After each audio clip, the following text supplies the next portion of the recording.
Good evening. Welcome to Soundtracks with Birdman. Tonight we're discussing the 1979 film Dracula, scored by John Williams. And tonight we have Age Boomer with us again. How are you, Mr. Age Boomer? I'm good. Can't complain. I have my sepia tone copy of this movie, so that should be interesting to watch. And for those at home, there are two colored versions of this. There's the desaturated one, and then there's the colorized one. If you bought the new Blu-ray release. Well, yeah, actually, it's actually the opposite though, because the original version is the color version. That's true. That's true. That was the one that came out in theaters, and they just restored it finally. And this hasn't, the color version, the full color version of this movie has not been available for years now. Well, no, I mean it was available when you saw it in the theater back in '79, and then soon as home video comes out, the director, I think, basically insisted that I didn't have time. I wanted, this is how I wanted it to look when I shot it. I wanted it to look almost black and white. I wanted to drain a lot of the color out of this. So he did some, I guess, post-production work on it, and gave the movie a much different look. And I don't know if this is the first time this ever happened. Right now, this is all the you'll find people often getting angry at Blu-ray re-releases when directors come in and say, this is how I always wanted to look. Apparently, The French Connection, when that got re-released on Blu-ray, people were screaming about it. They were angry. Apparently, he did something to the color. I'm trying to think of the director of The Exorcist. His name escapes me. But anyway, yeah, and this happens sometimes with re-releases, even on the fancy new formats like Blu-ray. Sometimes the director comes back and says, "I want to fix the color I was never able to fix before," and then people scream because that's not what they had seen all these years. Well, I saw some clips on the YouTube with the color restored. I prefer the color more than I have a suspicion the color is much better. And like I said, I may have to pick up that Blu-ray from Scream Factory. That's a subsidiary of Shout Factory, and I do know that they did release it in color. They give you both discs. One disc has this version, and the other disc has the original color version. So, but okay. So, do you have anything you want to say about this movie? I have a lot, but we'll save that for a second. I just want to welcome Melissa Troy and Netters Network. Hello, everybody. Thank you for coming by. Hello, welcome to the chat. Hi, Nanette. In fact, I have my tablet. Cue up the film. I am. I think I'm already queued up, but let me just double check. Okay. Thing I love about my Xbox controller is that you can plug a earphone jack into it, and I can listen to the movie while on the stream. But it's also very temperamental, so if you nudge it a little bit, it gets out of whack. We've had that happen before. But I am queued up. Mm-hmm. Can you do the Wi-Fi headphones with that? Did you figure that out? Oh, with the Xbox? I don't know. Yeah. I would imagine you could. Because hello, Mark Foxworth. How are you tonight? Thank you. I mean, if those are state of the art, I would imagine they'd want some state of the art like that working. Hello, Mark Foxworth. I don't know if, let me see. I'm trying to think who else is here. Melissa. Okay. And happy late birthday, Melissa. I hope you had a good birthday. Last week, was it? Or was it the first part of this week? Yeah. This week's been a blur, so I'm kind of... Yeah, this week has been a blur. I almost forgot we were doing this tonight. I think, like, I wake up this morning, I was like, oh, we got the stream tonight. It's like because it's like it's this whole year is becoming a blur. Let's be honest here, okay? All right, no more politics talk. This is a political free zone tonight. So, but yeah, I know what you mean. I didn't say anything about an election. I know, but okay, but we won't say anything. Yes, it's easy to get trapped into that, and we're not doing that tonight. Anyway, Big Al Presents says Frank Langella. First time I saw him wasn't this. Frank Langella is very impressive in this, and I'll have some things to say about him. But when do you want to start? You want to? I'm ready when you are. I'm ready too. So you want to do a 3, 2, 1? Sure. 3, 2, 1. I got the Universal logo. Okay. Yep, mine just came up. I might be a couple seconds behind you, but it should be all right. That's cool. I kind of wish what they had done for this was, do you remember the old-fashioned Universal logo with the plane flying? They should Yeah. have done this because they're doing Yeah. Dracula again. Okay, I was thinking the same thing. that's what I was always impressed when George Romero's Land of the Dead came out, because it was a Universal release, so they actually had the old-fashioned Universal logo come on before the movie. I thought that was cool because, I always think of Night of the Living Dead as kind of the movie that the first modern horror movie, but they put a classic thing before it, so that was kind of neat. And Al, you're actually the Universal monster expert. Do you want to hop on here and give us some of your brain knowledge? So what? Just let me know. What do we think of this? This is the main title track. I love this score. Absolutely love this score. Yeah, I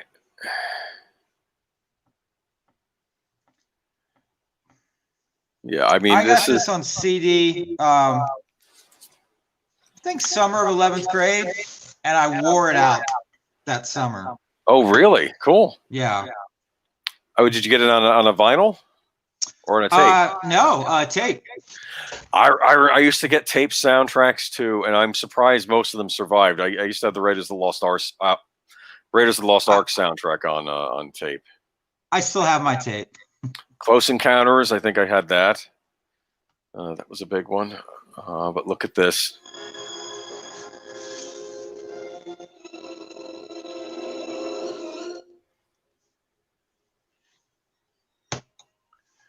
All right. But yeah, I think I don't really like this movie that much, to be honest. I like the film score. Yeah. The movie is a mixed bag, and what makes me curious about this is, based on old reviews I've read of this is apparently based on a popular stage production that was around at the time. That Frank Langella actually 900 shows. And I'd like to see that stage production. And apparently Frank Langella starred in that as well, right? He did, and he said that was his best stage show experience ever. I mean, I'd love to see a revival of that if they could, because I'm just curious about that. But I'm very impressed with Frank Langella as Dracula, in my opinion. Oh, before I say anything else, though, the movie isn't coming through, is it? No. Okay, all right. Not okay. So. Yeah, I think I have the score raised up a little higher than usual, but in my earbuds. But I'm very impressed with Frank Langella as Dracula. I mean, I like Christopher Lee. I think a perfect Dracula might be somewhere in the middle of those two. And I always feel bad for these crew members. It's like, yeah, just tip it. It does start off strong, because on the original soundtrack release, it's like main title Storm. I always thought he was just taking two tracks and just smushing them together, because that's kind of common to do on a soundtrack to make a better listening experience. But that's legit how it is in the film, and I was kind of pleased with that. But this suffers from what Close Encounters suffers from for me. I had the Close Encounters soundtrack. I listened to it all the time for years. Yeah. And that was the movie. And then I saw the movie, and I'm like, oh, okay. See, I'm the opposite. I'd seen the movie first for Close Encounters. Well, did you like Close Encounters? Yes, when I was a child, okay. Yeah. I can't enjoy it because I know the score and that presentation and that Versarabian release that I had. And when I buy the other releases that come out, I try this and I'm like, no, this just doesn't sound right. But this movie's got the same thing for me. I listen to the soundtrack and I love the film score. Isolated.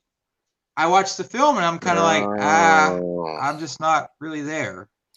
It's interesting. That's an interesting experience. Listening to the score first before the movie, and then you create the movie in your head, and then you get to see the movie, and it's not what you expect. Yeah, it's like those people who say like, "Oh, well, I like the book better," and I'm like, "That's stupid. It ain't got no pictures." But that's it depends. But now I I kind of get that, because it's like, yeah, you created it in your brain and it's just not the same. Oh my goodness. Were they talking feminism here, I think? Anyway, what did I want to say though? But I had never even heard of this movie up until a few years ago. I didn't even know it existed. I think maybe I thought it was a romance movie, so I always ignored it. But and I guess in a way it is. But Yeah, it kind of is. It's like a romance movie that kind of lacked romance, I think. yeah. But possible. I'm more impressed with the Dracula than the Gary Oldman Dracula, who's just a weirdo. Yeah. I don't know, that's just my opinion of it. But we got kind of a role reversal here though, because we have Mina, but she's not the main love interest in this movie. It's Lucy. Yeah, they switched the names around. Yeah, they switched it. But it's been rare where I listen to the score before I see the movie. I used to do that with some Japanese animated features that took forever to come out in the States. I would buy the soundtrack because I was worried the soundtrack, by the time this movie gets released over here, the soundtrack won't be available. So there were a couple, like I remember a movie called Memories where I knew the soundtrack like the back of my hand before I saw that movie. And to be fair, I still like the movie, but it was I do wonder if that changes the way you view a movie when you listen to a soundtrack first. So, well, like when Lord of the Rings came out, I knew nothing about Lord of the Rings. I never saw a trailer for it. I saw a Burger King commercial for Lord of the Rings, but that's all I knew about it. But I bought the soundtrack the day it came out. I'm like, I don't know anything about this, but I'm buying it. And I was completely blown away. And like 2 weeks later, I saw the film, and I was completely blown away. But with this, I listened to this 1992 till I saw this film first time like 3 weeks ago. So it's a lot of listening time going on. Oh, sorry, Netter's letting us know that we're echoing. Is it me who's echoing, Netter? Hold on. Sorry about that. Go ahead and keep talking. I'll see if I can adjust something. But this score, I don't know if you've listened to Jane Eyre by John Williams. It was a TV show that he did for the BBC back in the early 70s. This score reminds me a lot of Jane Eyre. It's got that romantic sweep to it, and it just sounds very British. Huh. Troy says no longer echoing. Okay, thank you, Troy. Okay, I worry that maybe my sound was coming through the headphone. Hold on. Go ahead and keep talking. I'll fix this. Let's not get a copyright strike. Yes, I understand that. Yeah. So are we liking the changes that they did to the storyline in this? You know, I'm not an expert on Dracula. I haven't read the book. I've seen the one with Gary Oldman a lot, and to me, that's Dracula. They changed the names for Mine and Lucy, and that throws me off for the entire film. I don't really buy that Dracula is in love with, I guess here it's Lucy, because it doesn't come off as believable for me in this film. And then, spoiler alert, when Van Helsing gets killed at the end, I did not see that coming at all. No, I did not either. That is a pretty wolf. Yes. So what timestamp do you have now? 9:03. Okay, I'm just a minute behind. All right. You're a minute behind? Yeah, I'm fine. I'll be up with you now. Okay. Okay. All right. We should be about where we're supposed to be. Okay. 9:22 now. All right. Okay. All right. So, go ahead. Oh, I really hate it when they do a soundtrack release and they put sound effects or God forbid dialogue on it. Just huge pet peeve. But the wolf howling in this, if they had put that on this guy right here, that would have been priceless. Because every Halloween, this guy comes out. And if there's like this random wolf, howl, calm down. It's okay. Huh. On here, that would be adorable. So what is that? The vinyl? Yeah, this is the vinyl. Cool. It says for promotional use only. Oh, I see. Not for sale or to give away. I bought it on eBay though, so someone sold it. Yeah, I think by then they pretty much stopped with that. So this is a part when we see the desaturated color, and I start getting annoyed. Yeah. Okay. And I wonder. It's also the first part of the love theme just came through right there too. Oh, okay, cool. What's your favorite piece on the score? Oh, I'll let you answer first. I got to think for a minute. I do like that main title. And of course we do see I guess I would call that the Dracula theme itself, right? And yeah. I know it comes back later. Pretty much the only theme for the entire score. Yeah. Van Helsing has like an itty bitty bit, but it's not played up and it's not developed. It's just kind of sprinkled about. But on the soundtrack, there's a track called Night Journeys, which is not in the film. It's more of a concert piece. And it's got a real, I don't want to say enchanting, but I'll use that word. It's got a real enchanting choir bit to it. And I said it's not in the movie. Bits of it are sprinkled in the, I guess it's a sex scene. I don't see them having sex, but that weird, we get the weird the black hole flying, type ending, and the sex bats scene. flying into it, and all that. Yeah. It was in there was some writing about this. It's called the movie set piece.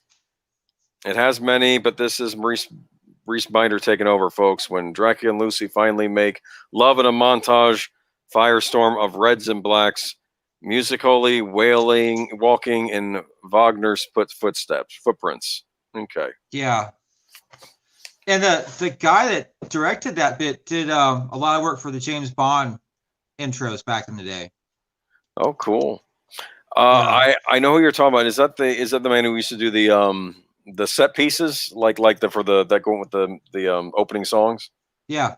Okay. Yeah. We have to get to a Bond movie at some point because I do always love those scores.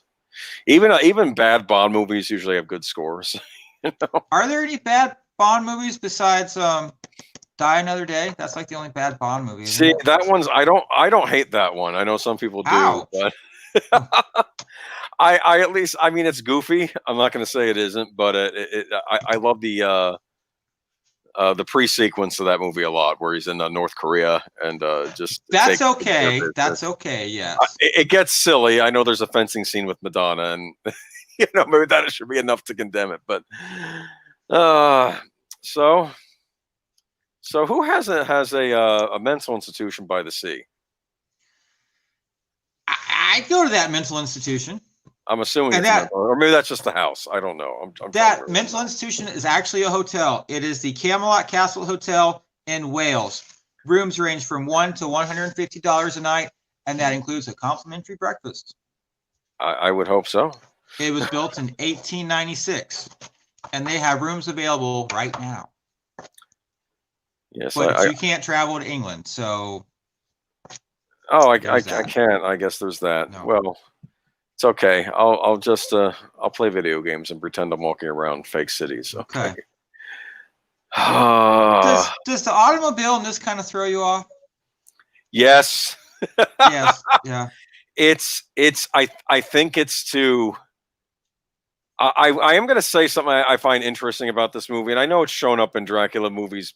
I think even the novel, the guy was making recordings with a phonograph of his diary entries. I do believe that is from the novel. But I'm okay with that. That's fine. You're really in this. I think they're trying to, that we're on the cusp of the 20th century. Things are going to be, we have automobiles. We have, in fact, I'm not sure when this is supposed to take place in this movie, but I'm sure we're about turn of the century at this point. And, it's a modern world. So Dracula's entering a more modern world. I mean, it's not 1970 or late 1960s swinging London, as I've seen Dracula in other movies, but, and I'm even getting an early 1900s vibe from this, especially how the women are dressing. All right. So we have Renfield. Ever explain why Renfield eats bugs in this movie? Protein? Yeah, I guess so. I mean, it's probably. I keep seeing articles on how we're supposed to start eating bugs, but that's neither here nor there. Anyway. But no, my first time watching this was years ago because there was a horror podcast I used to love listening to, and they were big on this movie, and I was like, okay, I'll have to check it out. And I think I was subscribed to Stars at the time, and they had this showing on Stars, so I was like, okay, I'll give it a look. And yeah, I mean, I don't know if I find this to be one of the least scary Dracula movies. What do you think? I mean, it's creepy in some scenes, but It's creepy. I mean, this is kind of creepy. Frank Langella's too charming. You know? Yeah. You know, the score though, who has this ranked? Let me look this up on my notes. The score is ranked number 17 in the top 20 scariest film scores of all time by FM Magazine. Oh, really? Yeah, it's number 17. Jaws is number 3. Psycho's number 7. These are horror Zone's soundtracks. number 9. Is the Funhouse is this a horror list? Yeah. Is the Funhouse on the list? I didn't write that down. All right, I'm curious because that one has a really good score. So does The Omen. But here we go. Just walks in. He owns the room at this point. Okay. He does, and he's just like hands off the cape, like.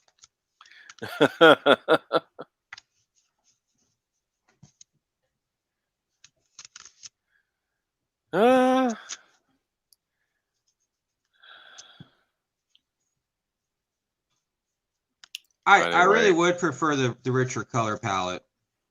Yeah, I mean it's not as bad in a scene like this, but it's not. But when it's dark, it's really. I think part of the problem is, and this is how I feel. I like color in my color movies. Okay, and if you're not going to go with color, then shoot black and white. Black and white's beautiful. I love black and white too, but choose one or the other.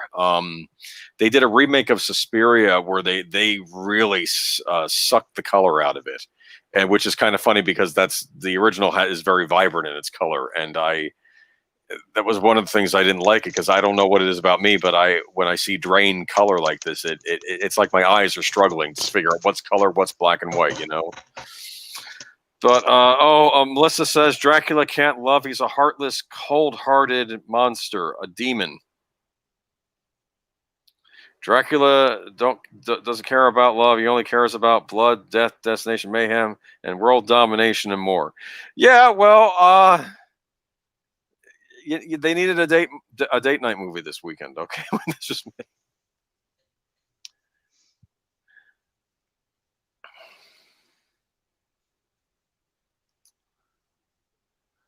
So what are they eating there? Some kind of pork? Oh, barbecue sounds tasty. Yeah. Well, even a pork loin can be good too, though. Notice how he's not eating anything. Is this like when he's falling in love? Because I mean, I can tell he likes, you know. I just don't get why he's so drawn to her. I think because she says stuff like, I like to be scared. I don't think she's put off on him being maybe something dangerous about him, okay? That might be part of the draw. I mean, she's nice looking too, but I think what it is that she doesn't... I think she's okay for her time period. I mean, you know, she's... Yeah. She here we go. We have dancing. I don't know why he's taken with her because it's a.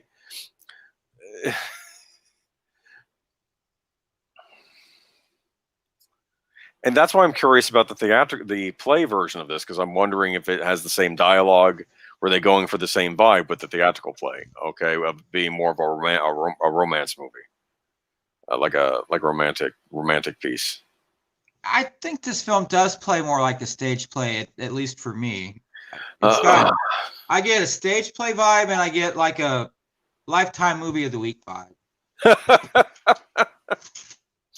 Jonathan Harker, I I thought Keanu had it rough in the Bram Stoker's Dracula, but this Jonathan Harker, he's just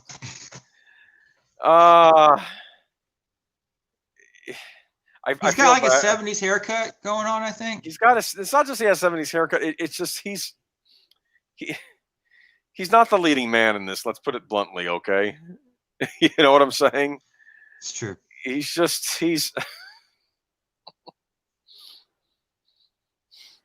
like he has he has that mustache. I don't think that's I don't know. Something about the mustache. I don't think it's great. I don't know.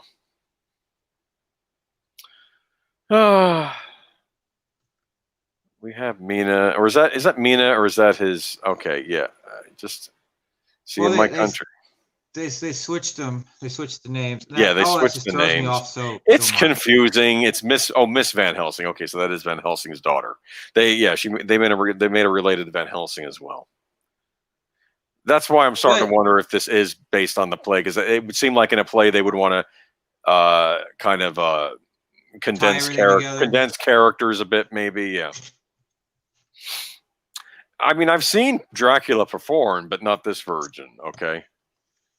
I saw, oh Lord, Dracula ballet one time in Nashville, and I love going to the ballet. This was like one of the gayest things I've ever seen. It was horrible.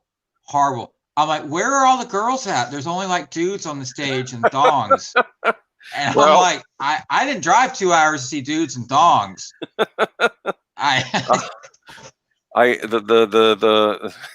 The phrase "sausage festival" comes to mind when you say this. So. Yeah, yeah. We were talking about walking out of movies. I walked out of the ballet that night. I'm like, I'm. I bet you walked out of the ballet and all the pretty women came out 2 minutes later, right? You know? No, I don't have Stephen Cruz game like that, but I just went home and. Oh, but I don't know. Now, would you say this is one of these soundtracks that is more sparse than usual? Yes. Okay. I would like more film score in this film. Can you imagine what a big deal it was for the phonograph to come out? I mean, this just to be able to play music in your own home. They used to say before they had that technology, like you would, one of the reasons you'd go to a concert is to hear music, just to hear it, you know? Yeah. I mean, I think like in Mozart time, you would go and hear the music once and that would be it, you know, for your life probably. But on the flip side, people knew how to play instruments. They knew how to play instruments. They wrote their own. They created their own songs, folk songs. You know, so I mean, yeah. So for every detriment, there's probably something. People would read. Too. You know, people would read. Yeah, reading was a big deal. I mean, for a while, it was a big deal. You couldn't even before the printing press. You couldn't even have books. I mean, it's like, look at this though. Okay, dancing. Jonathan's not liking him. He's giving him the mad dog stare, right? That's what I would call it. And you know, this piece of music's not on the soundtrack, and I don't mean the original one. I mean the expanded version released by Versera Band like 2 years ago. Oh, it doesn't. Which everyone, you should buy this if you do not have it. It's well worth $20. It's the complete score. Disc 2 is the original presentation of the soundtrack, and you know normally. I want the complete score. I enjoy the abbreviated 35-minute original release just as much as I do the whole thing. And that's odd for me to say. Huh. But buy it if you haven't bought it. Well, it's got wonderful presentation. It's got a wonderful little booklet in it with some real nice graphics. This is a jewel of a John Williams film score. It's not a whole lot in the film, but you have to have this. Well, sounds like a worth a worthy purchase. Yeah, I was thrilled when this came out. I don't think I've gotten a ton of soundtracks this year. I did get the Beverly Hills. Oh God, I have. Well, I tend to buy more movies than soundtracks, but I got the Beverly Hills Cop expanded soundtrack. What? The full one. Harold Prado. Yes, they have the complete I don't know when this got released, but I bought it from a vendor, and the whole thing's on there. Okay, because usually when you buy the Beverly Hills Cop, you're lucky if you get just the 3 minute track. Everything's on there. So I may have to insist of a rewatch on that one day. Maybe we'll see. Unless you're not a big fan of that score, but I've never seen a Beverly Hills Cop movie. Oh, they're good. They're very funny. The first one's very funny. Jonathan Harker's a dork. I'm sorry. And you're right. It's 70s haircut. I like that dressing gown he's got on though. It'd be funny if like she doesn't look as good when she's around Harker and she looks better when she's around Dracula. Right on the end of your nose. Okay. He has the 70s haircut. I mean, I have to say, I used to yell. I used to figure. I used to think 70s could never do period like other film periods could do period. I don't know what it was about the 70s and period. Something always seemed off. Like Chinatown, when I saw that, it just seemed off period wise, and I can't explain why. Maybe it was the 70s film stock. I don't know. That's why I'm very curious to see this in the full color, because I'm wondering if I wonder if it would elevate the movie for me at all, Okay. One interesting thing about this score, there's not a lot of brass. And for John Williams to not do a lot of brass with the London Symphony in the late 1970s, very rare. It's string heavy and it's woodwind heavy. There's some brass towards the end, but there's not a lot of it, and that's odd. I don't know though. Does that work for the character of Dracula? Oh yeah. It works wonderful for this film score. It's like Hans Zimmer doing something without a synthesizer. It's just like, wow, good job. Yeah. This scene right here is creepy. Him crawling down that wall. And the strings, the taunt strings. Yeah, they did that in the Coppola movie as well, but he was. Yeah. I don't know if he was more spider-like in that. But this has got some really cool scenes, and this is one of them. I don't like the movie as a whole, but I like pieces of it very much. I'm the same way. Like I would have liked. This movie was rated R. It was. Interesting. Wow. Standards have changed. Why was it rated R? Because it was 1979. There's no nudity. There's no cussing. There's no. It's not horribly violent.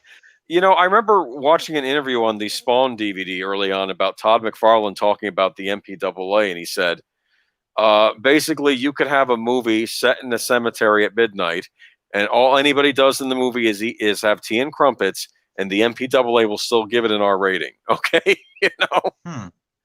because maybe it's just the subject matter. If it has Dracula in it, we got to make it an R.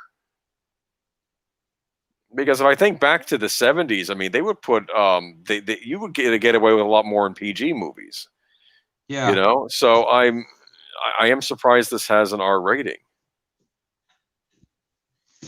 I was talking to someone about The Breakfast Club, and they mentioned it was rated R, and I'm like, The Breakfast Club was rated R? Language.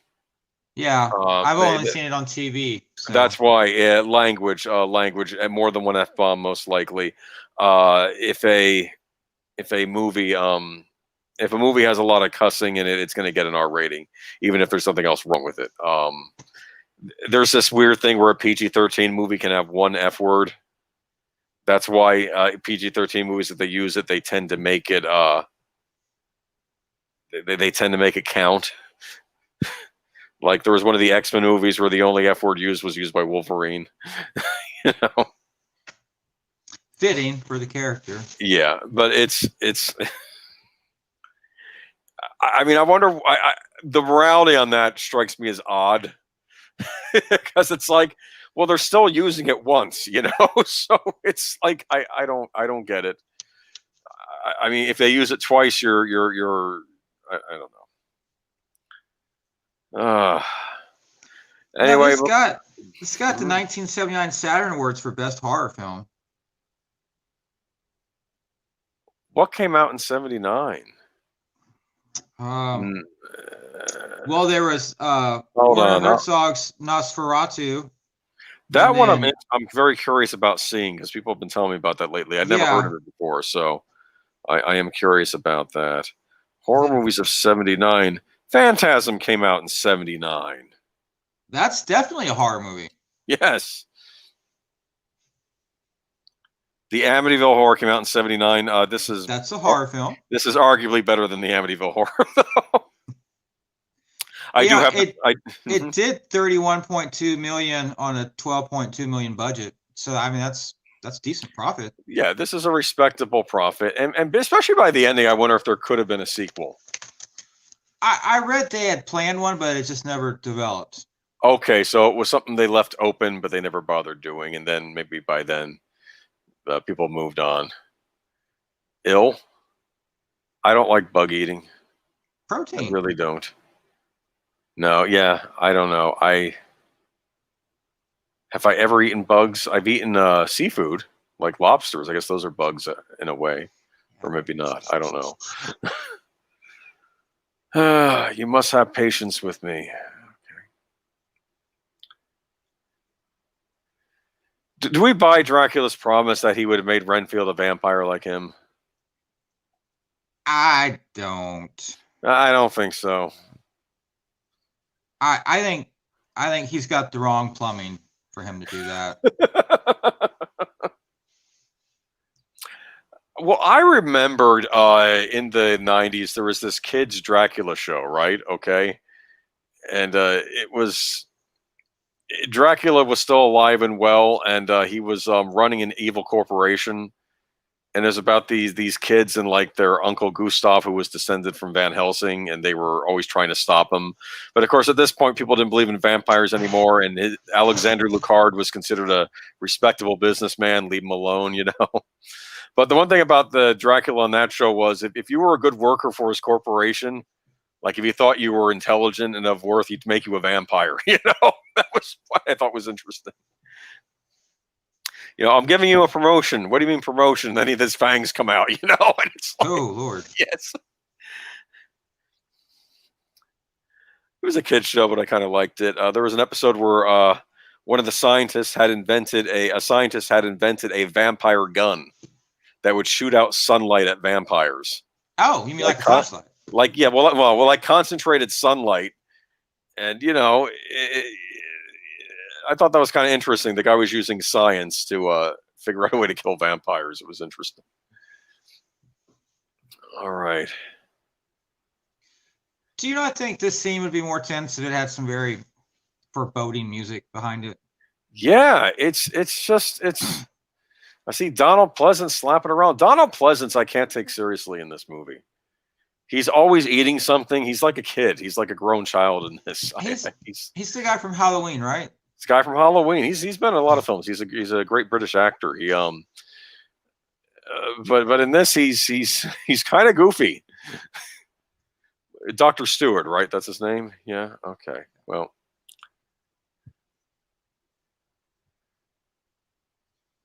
And then in this version,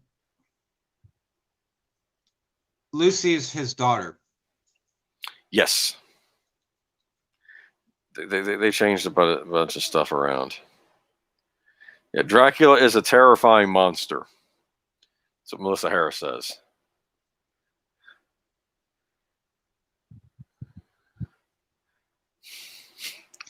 See, they do bring music in after she dies, but I would have liked something to build up the tension, and then the death just to wash you out.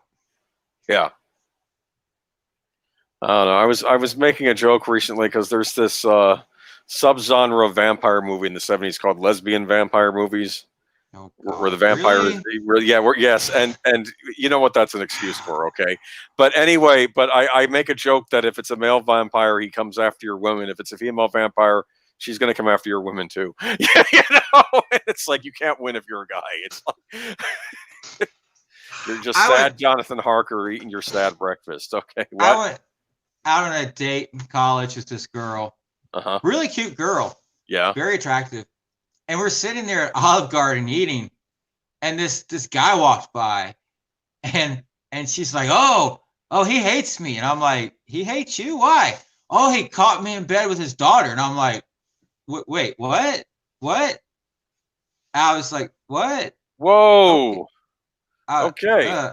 I was like, so are you? And she explained to me that she used to be really, really promiscuous and bi, Oh, I but see. she stopped doing that a couple days ago. And I was like, oh, okay, cool. Check, How please. I'm going home. well? How was your meal at least? Yeah, it was okay. I don't know, but she was a nice girl, but she was a little flighty in the head. Yeah. So Well. Uh. She's vampire material now, right? Okay. I don't know. I'm sure she is. Okay. I don't know. I've here we have Jonathan Hark. He looks depressed. He looks sad in this. I'm sorry.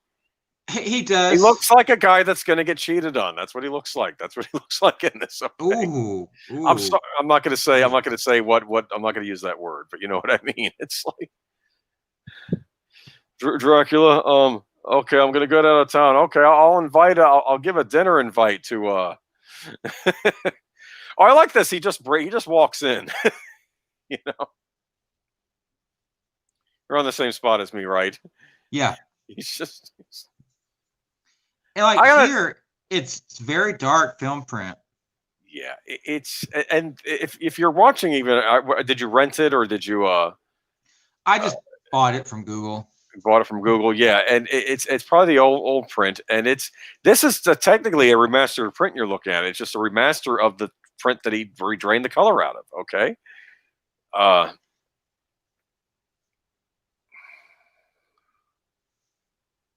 But yeah, this house needs some work. I don't know what Lee Fanu's Carmilla is. Is that an Oh, autograph? I'm gonna butcher his name. Am I thinking too lofty here? Oh, I know. He's right. Troy Petrelli is right. The Lesbian Vampire is a direct outgrowth from LeFanu's Carmilla. Yeah, one of the ones I watched was a remake of Carmilla. Carmilla is I think it predates Dracula. It's a very good vampire book. There was an adaptation of that for Showtime that had Meg Tilly as Carmilla in it, and she was a crush of mine back in the day, but sister of Jennifer Tilly, if you know who that is. But yeah, it's probably an outgrowth of that.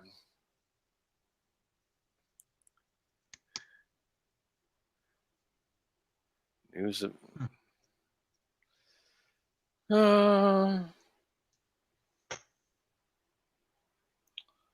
Thank you, Troy, for cluing me in on that. It's a good book. I would recommend it. I studied that in school. No, and I don't know how far the actual book really goes. I mean, they have a very close friendship. Maybe stuff's alluded to. It's hard to say because especially when this was written 1800s. But I should reread. I should reread Carmilla. I did enjoy it when I read it. So Dracula's a good book too. Because I remember we were studying a bunch of that stuff. I read Frankenstein for that class. I didn't care as much for Frankenstein. Frankenstein is a very depressing book because half of it is Victor talking about how much his life is going to pot because of what happened with the monster. So you're hearing all this horrible stuff happening to him and his family.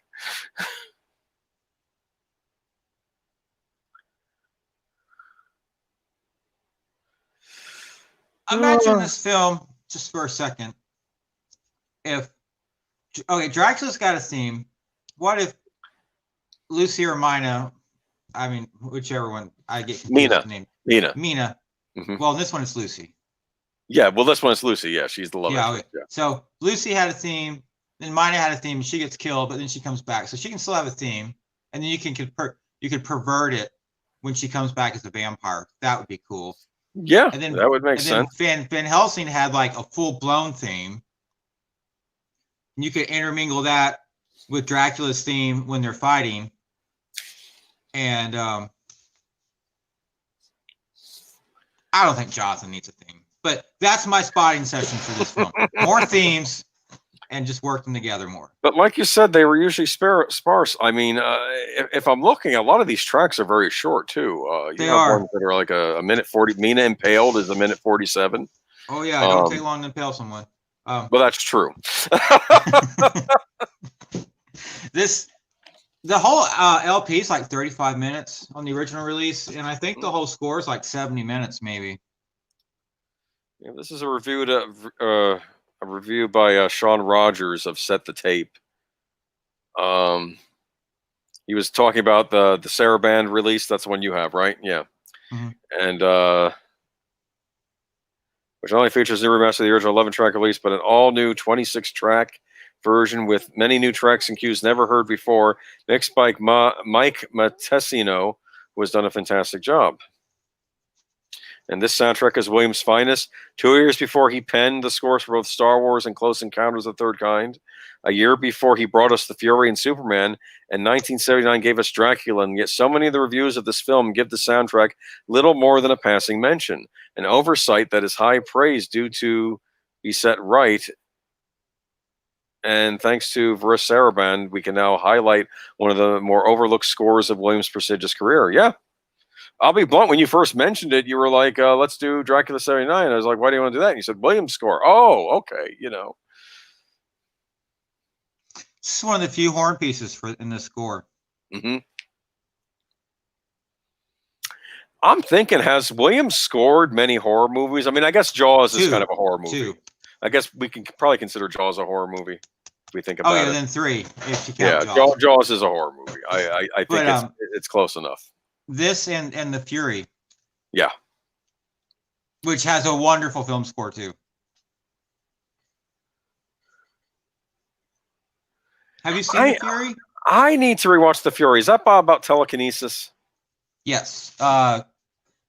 Michael Douglas's dad's in it. Was Amy Irving in it? Yes. Spielberg's first wife actress. Yes, I saw it a long time ago. I should give it another look, though. I have not seen the film. I think it's going to suffer from the Close Encounter syndrome, too, because I've listened to... I can't believe you don't like the Close Encounters movie as much. That is one of the few Spielberg movies, few movies in general. I'm not kidding you. By the end, I'm almost in tears. Okay? I am in tears when I listen to the soundtrack at the end. All the time. My point of that... If you just play the orchestral suite when it's all like dun, dun, dun, boom, yeah, every single time. But the movie, I was just kind of like, okay. I had seen the movie first, and what always struck me about it is that you don't know what's happening. You think something sinister is happening in the background. You have these people getting drawn to the mountain and stuff, and all this other stuff. And what I like about that is, isn't it great that our first meeting with extraterrestrials is friendly and doesn't result in us shooting at each other? Okay. True. And that's what brings the tears to my eyes. Okay. And I think, that would be a good first step. And I like how we communicate with each other with music. I thought that was interesting. Okay. And, I don't know. I do like that. There's an expanded version of Close Encounters. You might like that version more. Of the film, you mean? Yeah. Yeah. I think there might be. I know there's at least one second version. But Steven Spielberg was not happy with the final product. You can tell he's friends with George Lucas, and yes, he asked for money to go back and redo it, and they gave him some money. And cool. I know that was a big deal during the early days of Laserdisc because they came out on Laserdisc. Yeah. Yeah. Mm-hmm. God, I miss Laserdisc. Did you have a Laserdisc player? Oh yeah, yeah. Oh wow. Yeah, because when new VHS was like $90, new Laserdisc was like $50. Interesting. I was always fascinated by Laserdisc. I couldn't afford a player. About the time in my life, I had thought about getting a. I thought about. I have a job now. I'm out of high school. I'm going to school, and the professor would bring out these laser discs that would have film commentaries on them, and I was like, "Wow, 2 tracks." you know and then I found out that some of the Japanese anime releases on Laserdisc would have both the English and the Japanese language track on them. And like, wow, both 2 language tracks. I'm like, I need to get me a Laserdisc player. But it was around this time that DVD was coming out, and I looked at the DVD player and I said, I'm going to take a risk. I'm going to get a DVD player. Okay. And well, the rest is history. But I think Mhm. The small DVD, the size of a CD, is what killed Laserdisc.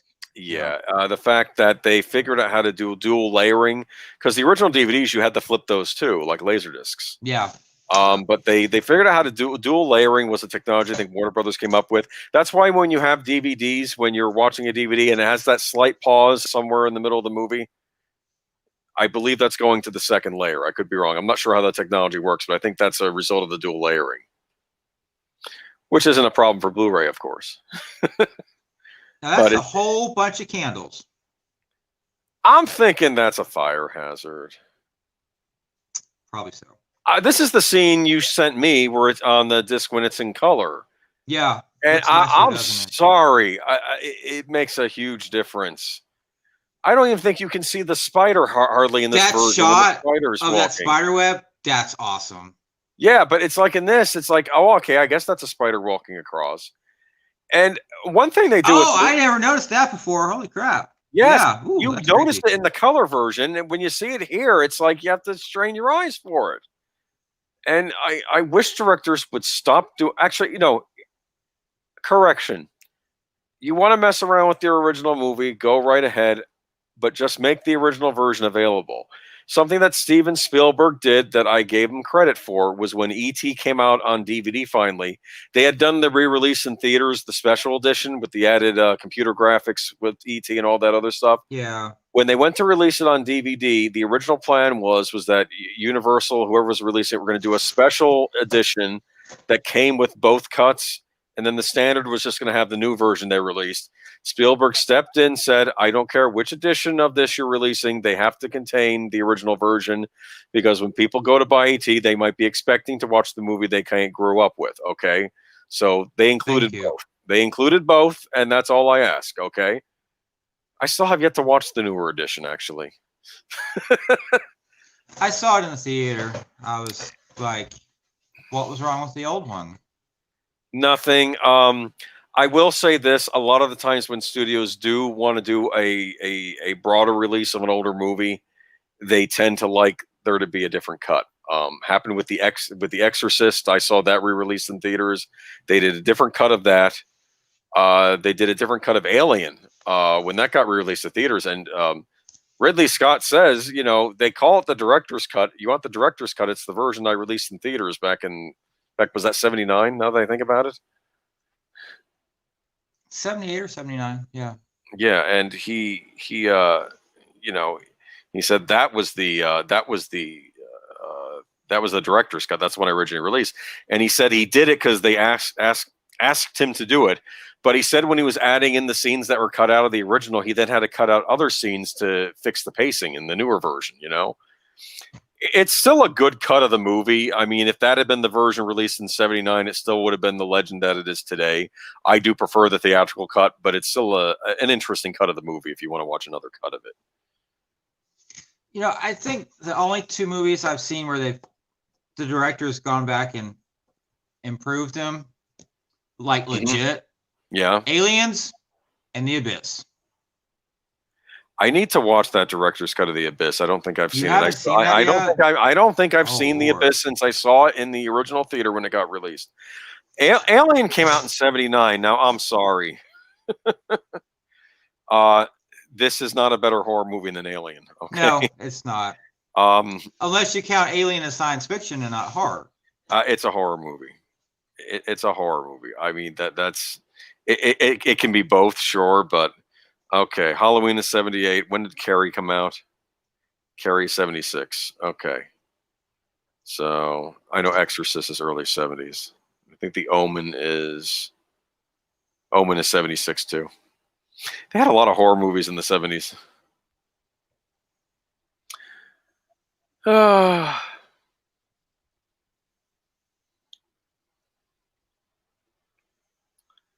You know what I've been noticing? It's something that's I've been thinking about lately. I'm tired of seeing 1800s mental institutions.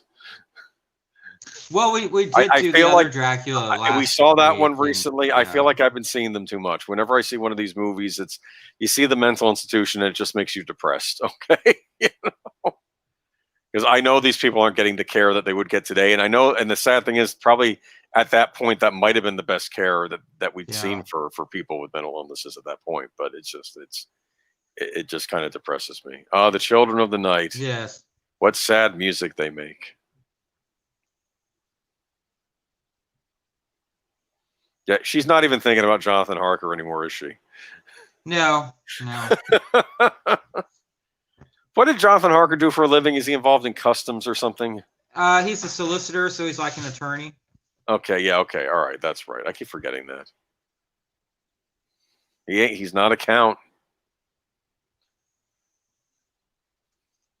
Troy makes a good point. What is he saying? Mental ill people nowadays, a lot of them don't get any care at all. Well, yeah. I would like some music right here. That's just me. But I mean, to be honest, I like a film. Now we get some music. I would have liked longer music. I prefer a wall-to-wall score in most every film. That's just me.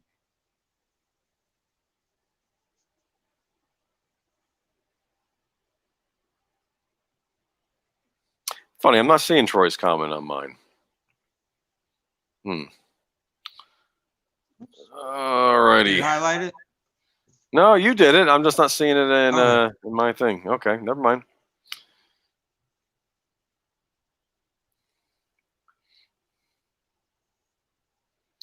Oh, he says that you're echoing again. I am? Okay. Wonder why that is. I'll try and move the mic as far away from my I don't know, earbud as possible. Are you still hearing it, Netter? Oh, yeah. Boomer, you're on top chat, not live chat. Stop being such a boomer.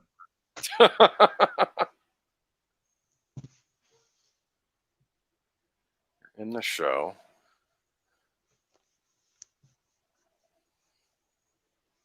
All right. Who's echoing though? Is the sound turned up on anything in your house, like on your tablet? Everything's off on mine. Everything's off on mine too. It's off on the TV, right? Okay. Because the tablet goes straight to the headphones, and the phone's on the Yeah. the wire. Weird. Okay. I have no idea why that's happening. Okay. Yeah, the only devices I have the TV, but the sound is turned down. I mean, it's sound coming from the computer, but that's what I'm listening to with the headphones. Okay. All right. Oh.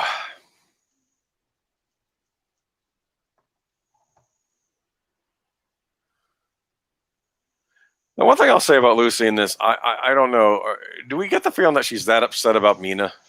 No, I don't. I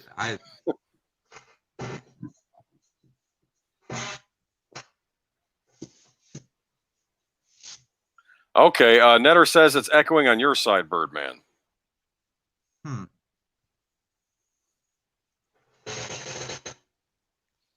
have nothing else in your house that would be playing this, right? No. Everyone's in bed, asleep. All right. I don't know.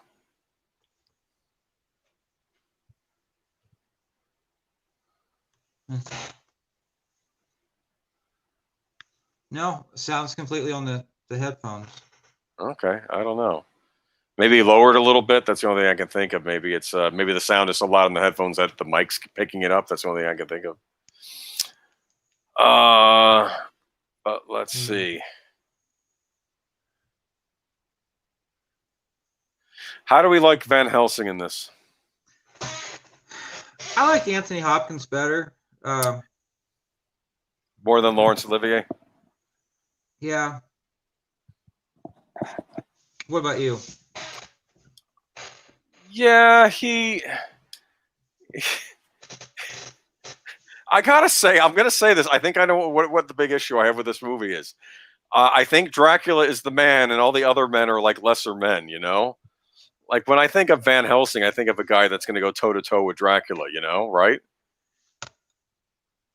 He seems kind of old to do that in this Yeah, movie. Laurence Yeah. Olivier, but Anthony Hopkins is older, but he's still not real old. And like Peter Cushing, even in the original Dracula movie, he's older, but at least he seems like more like a worldly gentleman type. And I don't know. I'm just thinking in this, it's just I don't know.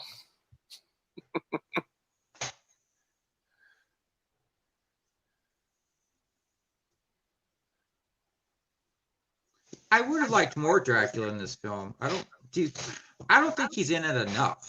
No, Langella is the selling point of this movie.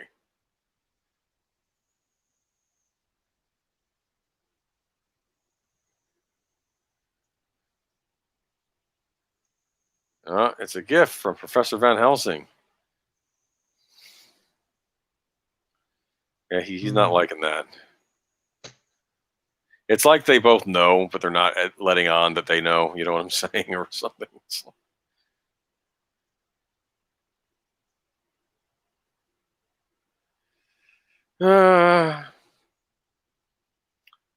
We need color here. Like part of the problem is like when Dracula shows up, is it dusk? Those clouds overhead? I'm not understanding. I mean, he can't come out during the day, right? True, because Unless he'll get maybe burned. Yeah, unless it's cloudy out and he's avoiding the sun because of the clouds. I don't know. That's what's up. They definitely have Buffy rules in this film where you burn because he does at the end. A lot of the problem, like I know when they re-released the '90s Dark Shadows series on DVD, was that they did color timing on that because they had to shoot some night scenes at day. But when they re-released it on DVD, they messed up the color timing, and it looks like Barnabas Collins is walking around in the daylight. You know, it's like somebody didn't supervise that properly. You know.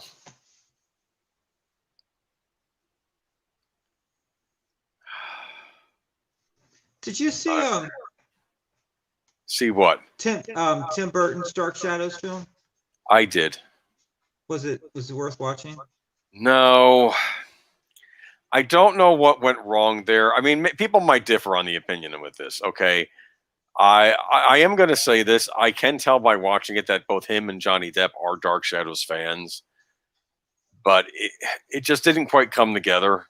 Sometimes if you're a fan of something, you may not necessarily be the best person for the job. You know, maybe that's what it is. Because it had kind of the quirky comedy in it that's in some Burton movies, but it because I was looking forward to that. I was thinking, oh, Tim Burton doing a Dark Shadows movie, perfect. Johnny Depp as Barnabas Collins, perfect. And then it just I even like the fact that it took place in the '70s, like around the time the show went off the air. You know, that's when they had to take place. And Michelle Pfeiffer was in it too. Yes. Yes, I think she was the matriarch of the Collins family in that. Yeah. And Helena Bonham Carter was in it. I mean, they had all their characters from the show, but it just, I don't know.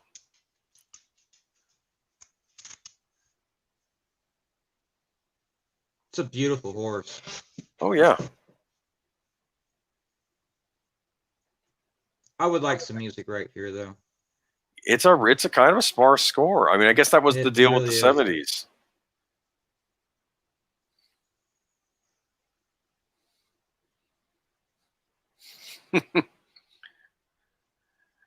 You know what score I have from the '50s that I love? I have the Ben-Hur score. I think I mentioned that to you probably in chat before, right? Do you have the Egyptian? The score to the Egyptian? Mm-hmm. No, is that any good? Oh, yeah. Okay, yeah. I need to see that movie. Actually, I don't think I've seen the Egyptian. I haven't either, but I have the film score. Yeah. I own movies I haven't seen. I have one of the last big epics, The Fall of the Roman Empire. I still haven't watched it. But because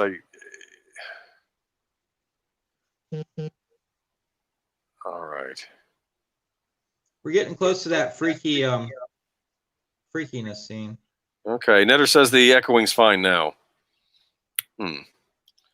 Van Helsing is no Peter Cushing.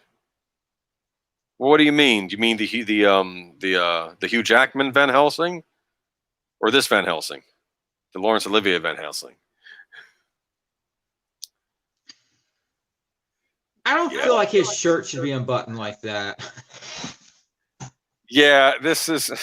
It's like disco 70s, like, you know. Yeah. I hate to say it. I do wonder who the target audience of this movie is. You know, it's like the guy says, "Oh, I get to see a Dracula movie," and he's bringing the date. Oh, okay.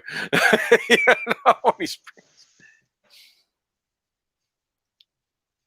but I do just like Frank Langella as Dracula. Though I would like to see her more in a villainous role as Dracula. I mean, it's too late now, but unless we go ahead and go with what Disney's trying with the CG masks they can put over actors, and someone can now play Frank Langella again.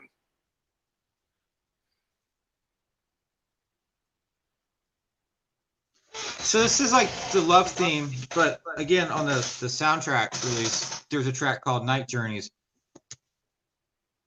It's this, only better. Huh. I'm telling you, though, we're going to have to do some of the grittier 70s movies at some point. I do. Like, I love the Death Wish soundtrack. Have you ever heard that? I've never seen a Death Wish film, but I have seen Razorfist's review of all of them, and yes, they're quite entertaining. Oh, he's funny. If you watch them and then describe the plotting to other people who are not aware of the Death Wish movies, it sounds like the most horrible story you could tell someone about. Like, oh yeah, they don't make movies that violent anymore, do they? Tarantino does. Like Once Upon a Time in Hollywood, that was pretty violent. But yeah, you don't see too many movies like that these days. And here we go, love scene. Here we go. Yep, the James Bond-esque love scene. Which yes. If they could you imagine if they had Sheena Easton singing lyrics to this or something? It's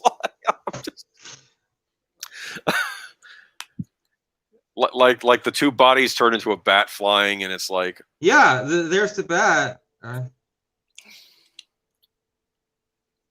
But I mean, the Dracula theme is just, it soars up and then it comes back down, and then it goes up, then it comes back down.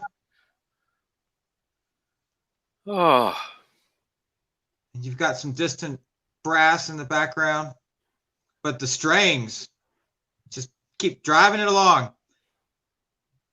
And that bat's like flying over her legs, and this is getting freaky. Yeah, but they don't actually show anything, though. I eat some mushrooms or something? Well, it's a 79. It's the last hurrah. You know the animated movie Heavy Metal? Yes. Yeah, the one guy made a point that it came out in 80 or 81, but people argue that movie is the last hurrah of the 70s before, you know, things got a little more conservative in culture, you know. But it was... That has a great score, too. I mean, it has great soundtrack and a great score. It's like they really brought it. Because Elmer Bernstein did the score, and then they got like almost every major rock band at the time did a song on the album. It was interesting. Okay, so she got to drink his blood, and she'll become a vampire. Now, I'm assuming that Mina did not do this, right? In the book?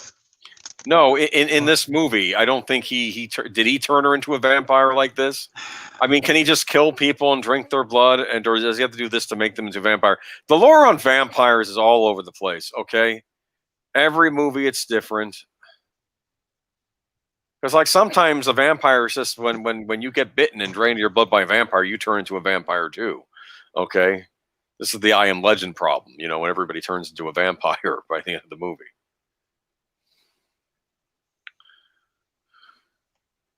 Quick plug for La La Land Records, all you soundtrack fans. 18% off your order, good through 11/9 of this year. Excludes The Boys Season 1, Season 2, and the Lethal Weapon 8-box CD set. I just got the email. Oh, did you get the Lethal Weapon set? I thought about it, and I saw the price, and I'm like, Some of these things are pricey, yeah. La La Land. I wonder if they released the Beverly Hills soundtrack I got. I don't know. Probably either them or Entrada. Let's see, Beverly Hills. Because like every electronic piece, and it's all a variation on like the theme. Let me put in news for that.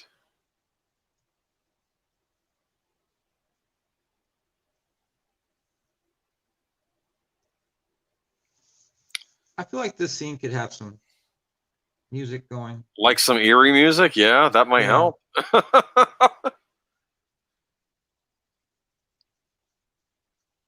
I like the bat, though. Do bats bother you?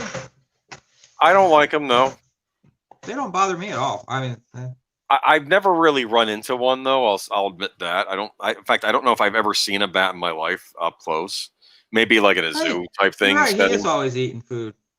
Yeah, he's almost like a child. It's weird. It's that. I'm telling you, I think the men in this movie are all supposed to. I want to use this term. They're simped down, right? Or beta male, or these low status men. They're like all portrayed as low status, and Dracula's like the man that every woman wants. Okay, and yeah, he's the Lord of Darkness, but that's on him. I don't have to worry about that. La La Land Records, Paramount Pictures, okay. Yes,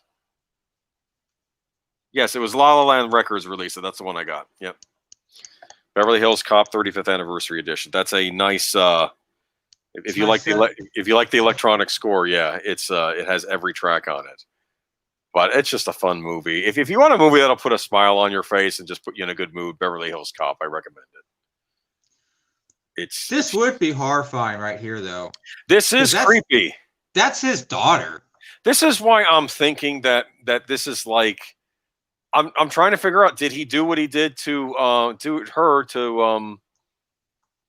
Mina? What he did to Lucy did to Mina? Because she does not look as good as Lucy does. Okay. Well, he did straight up kill her. She looks messed up. She looks almost like a lower tier vampire. Okay, like she's. Yeah. I mean, not to bring up that Dracula series for kids again, but there was an episode in it where Dracula kills like a zombie-ish type vampire, and he says, "This is what I can't stand. These impure vampires that other vampires are making. They're not picking the best stock or something like." I guess like not all human beings should be made into vampires because they're not all going to turn out the same. Like, if you're gonna live forever, you might as well look good. Yeah, I mean, come on. I mean, yeah, she got impaled, but it wasn't all that violent or gory. It isn't. I don't know why this has an R rating. I especially in the 70s, I can only imagine another thing that could happen, and I've often suspected this. Hey, could you give our movie an R rating? Because people are expecting this to be an R-rated movie. Can you up the rating? Because maybe they were worried that a PG would a PG rating would kind of dumb it down. Well, not dumb it down, but maybe people think, oh, it's a kid's movie, I'm not going to go see it. Yeah. Because people used to go see R-rated movies all the time back in the 70s, 80s, even the 90s, 2000s. Like it's now where the R-rated movie became like a forbidden thing. And what did I want to mention? Yeah, like the R-rated movie. That's why the Joker getting re-released was a big deal, and I know there's a much divided thought in this community about that. But I will say this: it was a R-rated movie that got released and did very good box office, especially for the budget it came out as. Yeah, wow.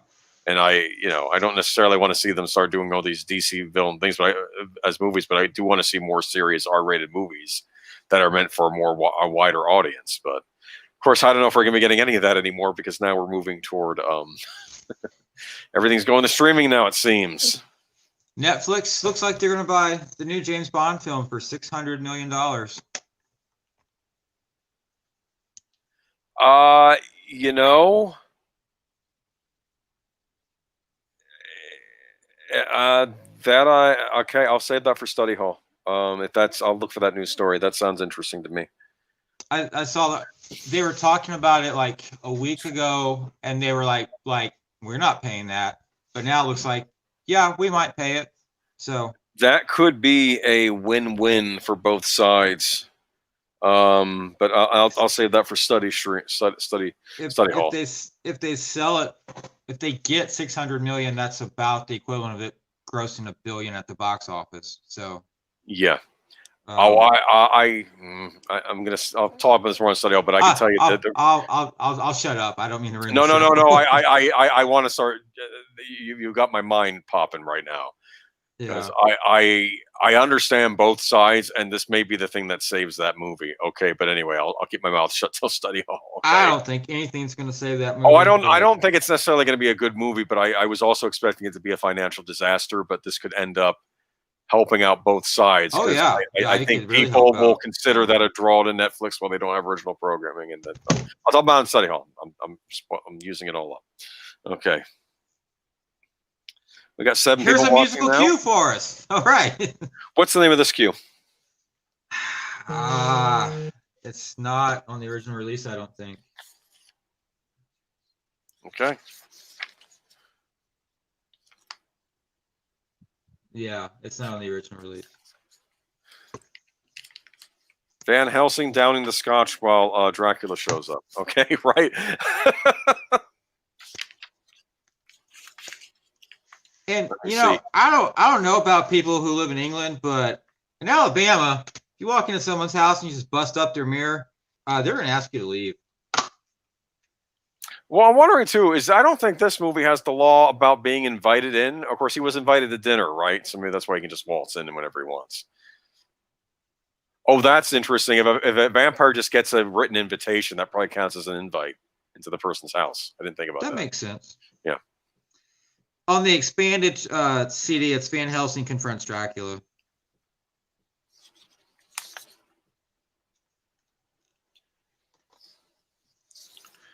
One thing I find interesting about vampires, at least in a lot of the movies I see, is that when the person starts saying, I know what you are, and the vampires don't care. Yeah. Yeah. I'm a vampire. You're a mortal man. What are you going to do to me? Okay. Did you see The Lost Boys? I did. I love The Lost Boys. In that movie, if you invite a vampire into your home, none of this stuff works. You can feed it garlic. It has a reflection. You give up all defenses against the vampire in the Lost that's Boys. Interesting. Oh, that explains some of the scenes in that. I don't want to spoil it because no one's seen it, but yeah, because I will. Spoiler alert, Lost Boys. Because the head vampire was the guy that was dating the mom, and they thought it was Kiefer Sutherland. I love that actor. He used to be on Gilmore Girls. He was like the patriarch on Gilmore Girls, and he's Gilmore Girls. No, you didn't like it? Okay. Oh no, I liked them very much. Oh, okay. Yes. Oh, I understand. Yeah. But so does Stephen Cruz, who never seems to come to my show. Thanks, buddy. But I understand you have a life. It's okay. Well, we're getting 7 people watching right now. That's not bad. Oh yeah, I know. I'm so happy. Thank you all. 7. Give it time, and let's see though. Now, I do believe we do get some moody music when they go into the crypt, right? Late in a few scenes later. Yes. I love as he just turns into a wolf, just like jumping through the window. Yeah. I don't know. But that is the slowest wolf, though, in the entire world. I had a blind dog that could run faster than that. Yeah.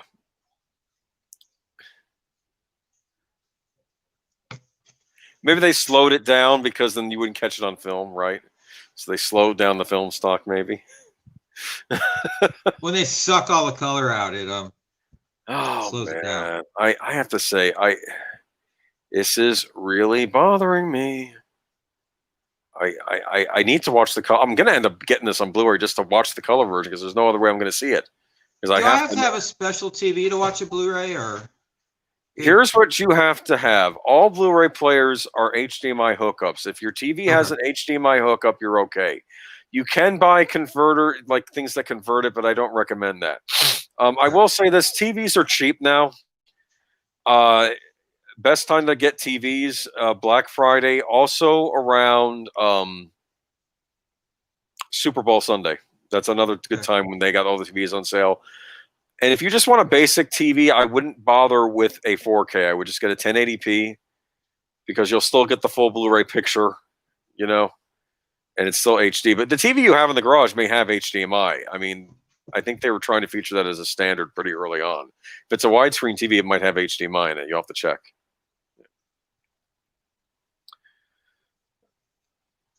But Blu-ray players are unfortunately hit or miss, though. They don't all work.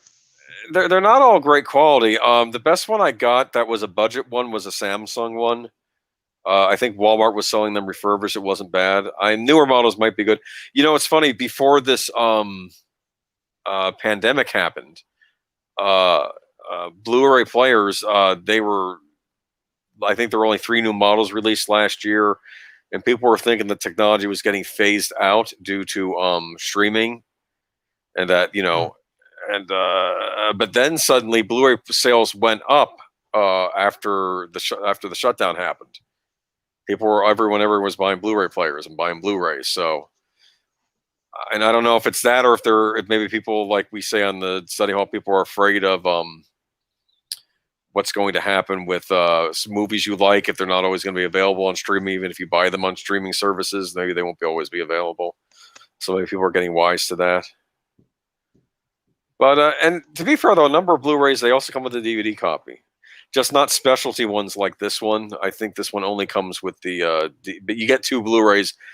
I guess the thought is we're going to give you another Blu-ray and you get to choose between either this version or the color version, and they'll put different features on each disc, and that's better than them trying to put both movies on the same disc, because then you'll get the picture quality won't be as good usually. This is pretty unpleasant, right? Yeah. Gotta remove her heart. The musical cue reminds me of a piece from Close Encounters. Only a bit more. Yeah, I was getting shades of what we would later see in the Indiana Jones movies too, like maybe future cues for like that certain German party from the 1930s. I almost see echoes of that here with Dracula's theme. Maybe it's because they're both inspired by Wagner, right? Yeah, true. Yeah, that could be what it is. Yeah. Okay. But I feel kind of like musically it built up to something that doesn't quite seem to develop That's true. That's true. I felt the same way. I mean, it's picking back up again with the rhythmic pace, and they'll chase her. See, this is kind of like where it feels sort of Lifetime movie of the weekish. This is what's killing me too, because you had that wonderful backdrop when they were seeing her run away in the carriage. Yeah, and I'd love to see that in full color. I bet it was gorgeous, and you gotta suck the life out of it.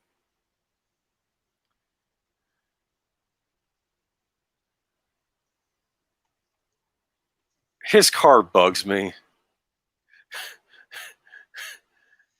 Are you a car aficionado at all? I'm to some degree.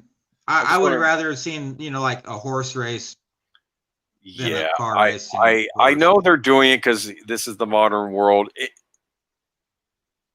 Again, there's something about that. Oh, wait, what kind of car is that? I want to say Studebaker, but I'm probably way off.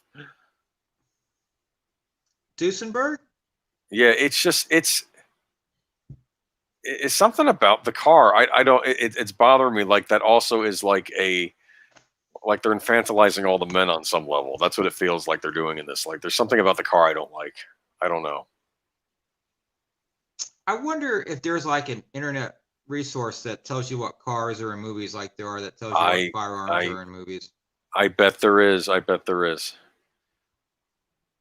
Did you see Ford versus Ferrari? I haven't, but I need to. Yeah, you'll love it if you're. I mean, I'm not even that huge a car person, but that movie makes you love cars. That movie does make you love cars. I'll say that. In fact, I think it was my favorite movie that came out last year in 2019. I think it was my favorite movie of that year. It's a Hispano-Suzuka. I'm not impressed with it. I don't like that car. I don't like it. And I'm sure it's common for the period too. It just strikes me as something that maybe Sherlock Holmes would be driving later in his career. I don't know. I just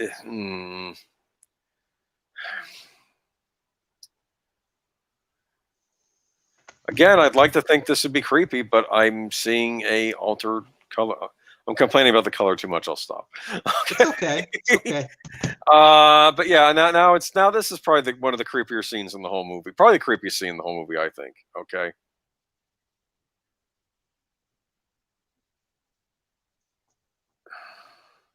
I would like more music here. Yeah. I guess that's my big complaint. We're going to take care of business. Take the cross, Jonathan. Take the cross. I still love this film score. I think this would probably make the top 10 list for John Williams. Yeah. I just wish there was more of it. I'm trying to think what other scores by Williams I've loved. Close Encounters, definitely. Yeah. Trying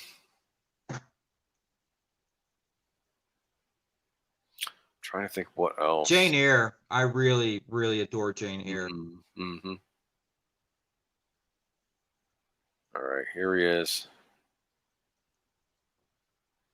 I tell you, I'm terrified that movie theaters may go the way of opera houses. You know, Boston Pops, Keith Lockhart sent me a letter personally. Asking me to go ahead and commit to my annual pledge for next year. And I'm like, yeah. How often have you gone to the Boston Pops? Good bit. I mean, I had tickets for 6 or 7 shows this past summer. Oh, wow. Yeah. That must be something nice to see, though. Yeah. Oh, man. Dracula, when he walks out, he kind of disappears, too.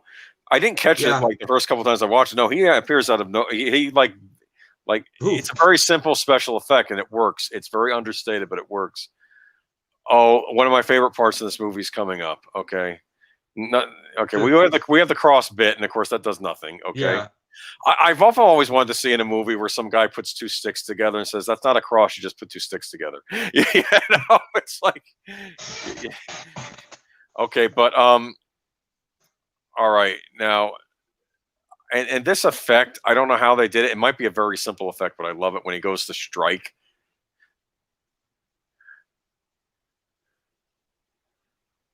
This is the Dracula I know and love. Okay, when in this scene right here. Okay, and in literature, I do consider, especially in what he became even after the book, I consider Dracula what might be my favorite villain out of all the villains ever created. I think he's up there at number 1. I think Dracula's my favorite villain. Robin Hood's my favorite hero. Look at that! Boom. Turns right into the bat. I like that he turns into the bat. Okay, this doesn't happen in enough Dracula movies where he turns into the little bat. Okay, and I know what we're thinking. Well, it's just a bat. What's the big deal? Jonathan's. I'm sorry. Don't hit the light.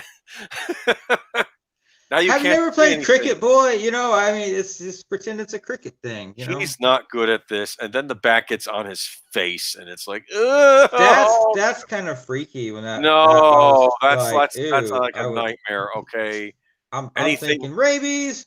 Anything vermin bite? Yeah, I mean, vampire rabies. It's ridiculous. Oh, that's even worse. Oh my goodness! There you go. There you go. Maybe that's why it's rated R. I wonder. I mean, it's not.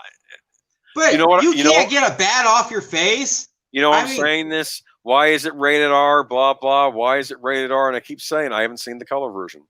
Maybe we saw more of Lucy than we thought. I don't know. Oh, look at that! Turns the light on. Big Al, if you're in the chat, do some research real fast for us. I want to know why it has an R rating. Yeah, because it doesn't make much sense to me, except for the fact that either the MPAA doesn't like dark things, or things that have vampires and take place at night, and it's going to get an R rating no matter what. The first Conjuring movie. The first Conjuring movie that came out. Have you heard of those? They were aiming for PG-13. They were purposely aiming for PG-13. It ended up getting an R rating because it was considered too scary, even though the language is fine in it. I mean, there's scary stuff in it, but it's actually it's not a gruesome story or anything like that, but it ended up getting an R rating because it was too scary.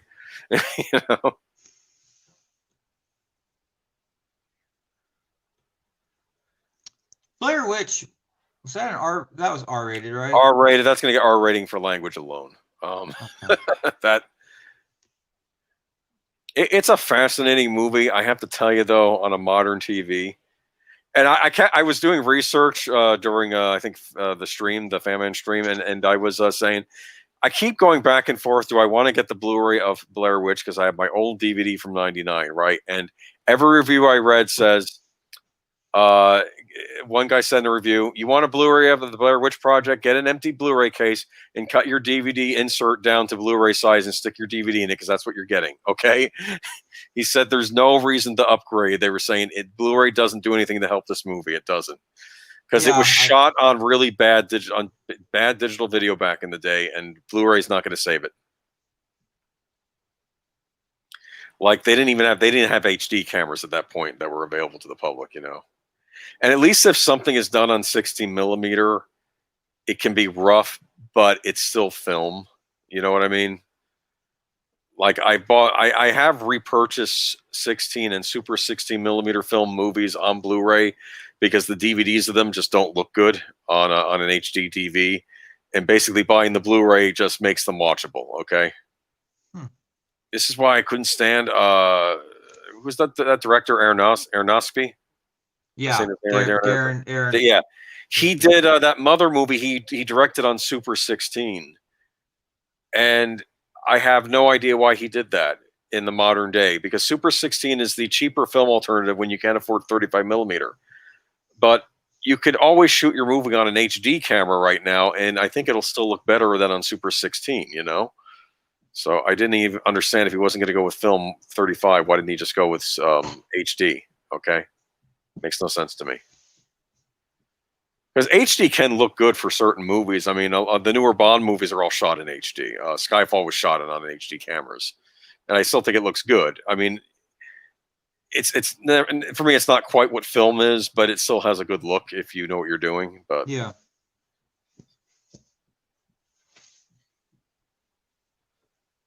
Yeah, Lucy, please. Like, you were making out with dead. You were making out with the Lord of the Undead. And I know I don't have a boss mustache, and I know my teeth aren't as I know they're English teeth, but come on. I'm sorry. The Jonathan Harker in this.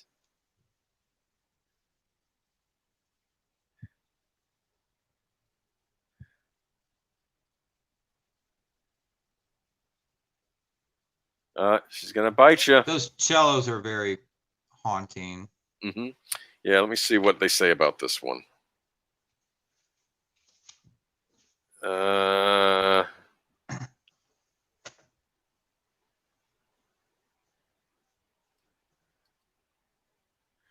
Yeah.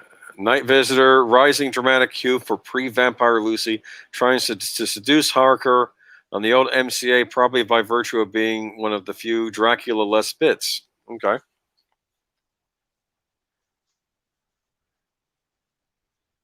Her eyes gone all red too. Come on. Yeah.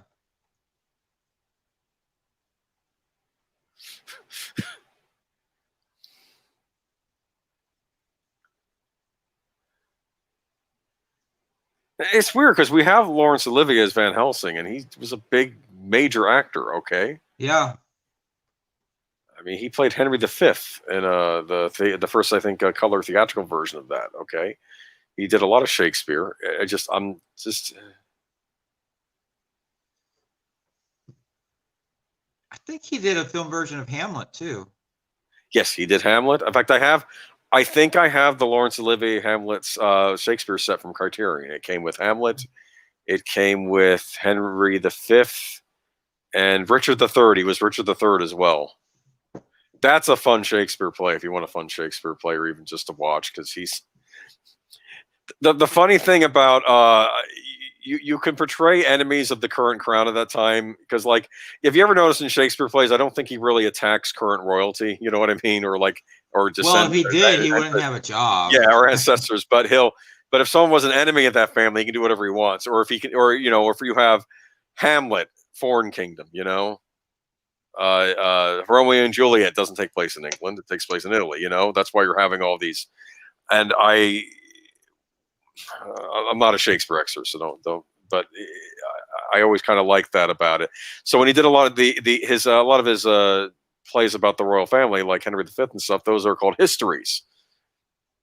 And those, I think, in some ways I like better than the tragedies and the comedies. I think they're interesting. But okay, full moon. Do you think people act funny during a full moon? I don't know. I'll take that revolver right there, though. Oh yeah, look at that. I mean, you hear people act crazy when there's a full moon, but I don't know if there's the wolf pack seems to act the same regardless of the moon. So that's true.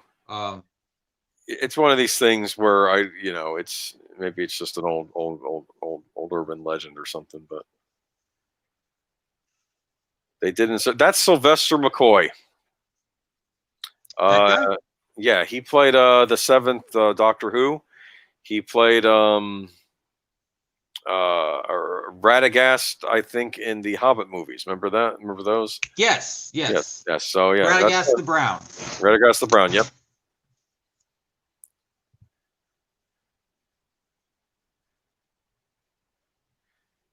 It's funny. For a while, he was always my least favorite Doctor, but I thought he was still a good actor. I just didn't like his Doctor Who era that much. Of course, things change. What about that new one? No, we're not talking about it. Okay. I went scorched earth on Doctor Who after they cast Jodie Whittaker. I'm sorry. Done. It was like the scene in Fiddler on the Roof with Tevier when he goes when he does tradition, he keeps kind of bending the rules and the tradition until he gets to that one part where the daughter marries her. He says, "No, there's no other way." That's how I was with the Doctor Who, Jodie Whittaker. I'm done. And maybe they could have brought me back if the writing had just been super stellar and they had just if they had been top of their game, maybe I would have come back. But then I've heard it's complete trash, so that doesn't it's done. Uh-oh. I heard that Troy. yes. Are you at the part when breaking through the windows? Oh yeah, well Troy's like Sylvester McCoy was more than just a mere Time Lord. Yeah. Okay. I know nothing about Doctor Who, so I'll have to. Well, we can get into it sometime, Troy. I have my own issues with the Sylvester McCoy era. It had one episode I liked, and then the rest I was a kid when I watched them too. So you're talking the child Jeff complaining about Sylvester McCoy, but all right, here we go. Now, I said, he just straight up like kills him. Just like he's not messing around. Just he's still a villain.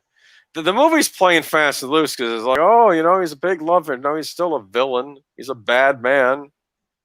He didn't like disloyalty. Why did Renfield warn them? I don't know. I have trouble with a lot of people's motivations in this film. I don't even remember. Because it's like you would have gotten all the bugs you could eat, okay?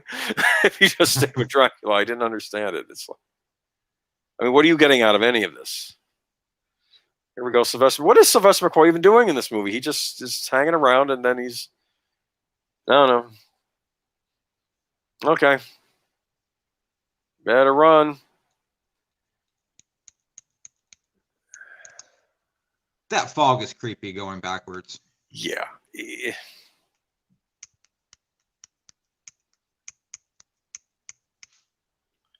And, again, there are some moments of this film that I'm like, I like that, but as a whole, no, I'm not going to say it. I'm not going to say who this movie was made for. I'm not, I'll get yelled at. Actually, maybe I won't get yelled at. Maybe more of a female. Maybe more of a female audience. That's what I'm thinking. Okay. And that's fine, actually. I mean, we have our Dracula, and women can have their Dracula movie too. But anyway, that's probably going to come out off as a. I'm sure I'll get attacked for that later. I mean, this is the big action piece of the score. This is the big dream. You get carried off by a handsome, rich stranger. You get to live forever and never age. I just don't feel like I've been sold to romance very well. No, well, no, I don't know. Like, I wonder if Dracula means what he say. I've had many brides, but I'll put her above all. I don't know. I imagine in a couple hundred years, he'd tire of her, right? Yeah, he'd be like,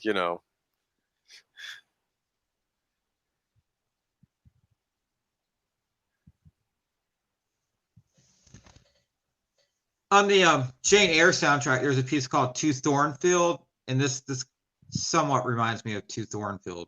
Mm-hmm. Just more macabre. Yeah. I'm sure this is a wonderful looking set. I wish I could see more of it. I'm sorry, I'm being mean again. Okay. Because I think there was a nose over the doorway that he comes through. I'm like, that's impressive. Like he's coming through a face, basically, I'm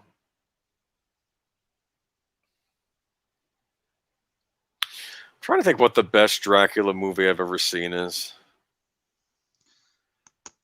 I'm a big fan of Hammer's Dracula Prince of Darkness. That's a pretty good one. That's one Fan Man did the other week. Of course, Dracula has no lines in it, so I don't know what that says about it.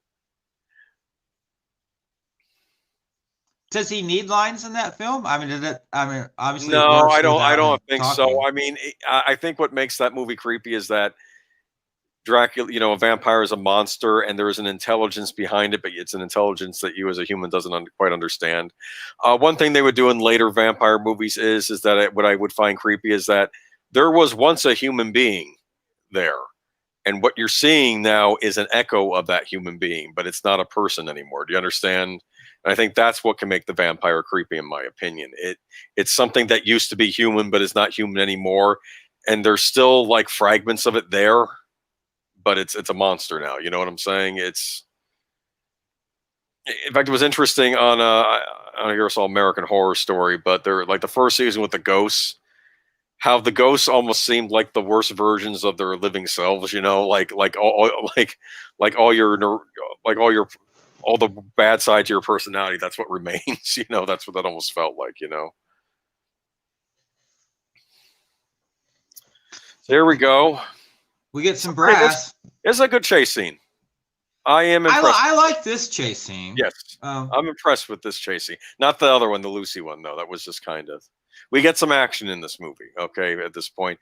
And he's not controlling those horses. Something else is controlling those horses. And I'm assuming Dracula has power over the animals and all this other stuff, yeah.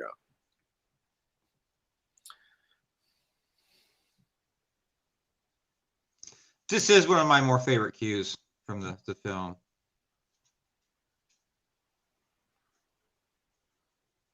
How fast could those cars go? Faster than a carriage, I would expect. 30 to 40, I'd guess. Yeah. Did you ever see the movie Seabiscuit?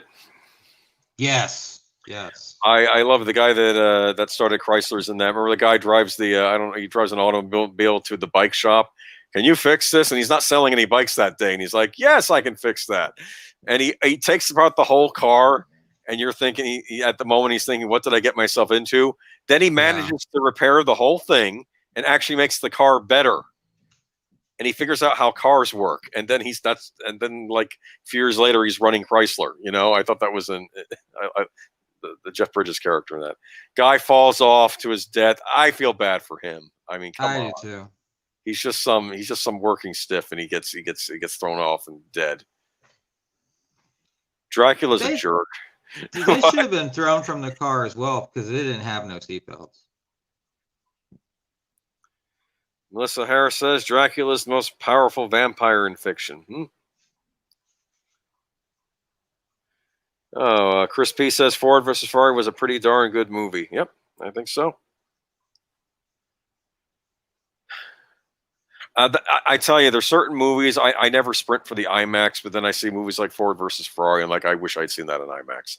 Okay, because I could see IMAX helping that movie, like doing a lot for that movie. Deepwater Horizon is another movie I wish I could have seen on IMAX. That was the one about the BP oil spill.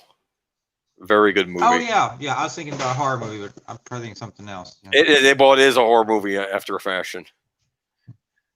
John Malkovich is in it. He plays the executive saying, yeah, and he's like the one that says, yeah, you got to drill. And then Kurt Russell's in it saying, have you done all the tests to make sure?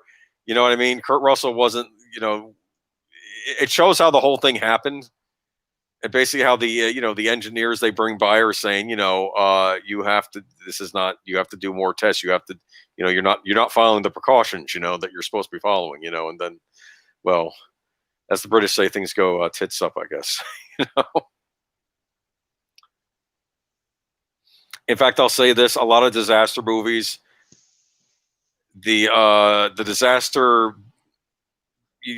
happens, and then people deal with the disaster, and then you have another bit of a disaster, and they deal with it. This movie, and the disaster happens, it's like the pace doesn't slow down. Do you understand? Yeah. In Deepwater Horizon, because that's probably how it happened in real life too. But it's a good movie about American heroism too, because there were men who did sacrifice themselves to save others on that rig too. Because America. Yes. America. Yes. Well, it's yeah. Well, there's the bad America too, which is of course I don't even know if British Petroleum is an American company. I don't know. It's not. It's the British. Yeah. Okay. Well, yeah. It's like,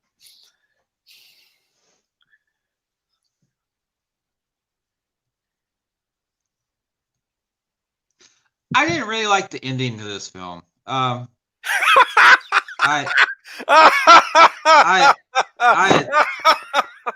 heard it took place on a boat, and I was like, huh. And I was like, interesting, yeah. Huh. Okay. Well, that's. I wanted like the Russian sailors to or I assume they're Russians, right? And they were like, no, you can't. You can't go down there. These cargo there, you're not allowed. And they kick them off the boat, and then Dracula comes up during the night and kills them all. Because they're saving all those sailors' lives. It's like, oh, here we go. Van Helsing hesitates because he's kind of a. Yeah, why did you hesitate, dude? I would not have bothered to undo his shirt because and I didn't see that coming. Oh. Yeah. No more Van Helsing. None of the male characters come off. None of the heroes come off looking good. This is just it's none of our heroes. I'm not liking any of them. Go ahead and shoot. Now it's interesting. I watched the Dark Shadows movie, the one they made after the show, and the older one. And the police in the town started using silver bullets in their guns when they found out about the vampires, right? And I wonder if a silver bullet would hurt Dracula, because I know silver. They're supposed to be vulnerable to the silver, like werewolves are. I don't know if it would kill a vampire, but I think it would do it some damage, I would think, but I don't know. All right, here we go. This is the most. I'm sorry. This is the funniest. This is the strangest way I've ever seen a vampire killed in a movie. I think. I think this might take the biscuit. Okay, this is. The musical execution though is flawless. Yes. Absolutely flawless. Oh my goodness. Okay. You know what he's thinking? Oh, I didn't expect this. That's what he's thinking right now. Okay. Oh no, the sun's out. This is not good. Okay. All right. Ow. And to be fair, Melissa, you mentioned the most powerful vampire. Yeah, and he's portrayed as the most powerful vampire too. Like they're trying to do stuff to him that's not having the same effect,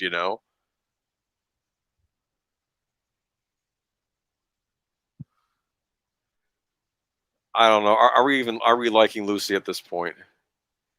No, you're gonna be stuck marrying your boring fiance now. I'm sorry.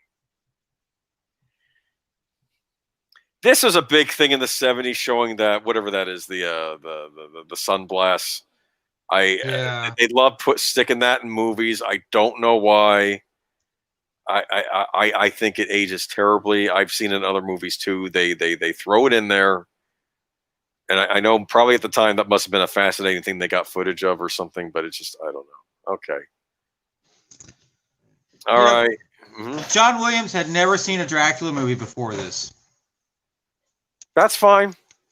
He said, I'd never seen a Dracula movie or a vampire movie before this. This was the first one I ever saw. And I was like, dude, you need to watch more movies. I mean, well, I am going to say this. This is the big 22 about artists. Like, how familiar do artists necessarily have to be with all the great works? Like, there are a number of like newer bands that I loved, and I would find out what their favorite bands were, but they wouldn't like some of the really obscure stuff that I like. And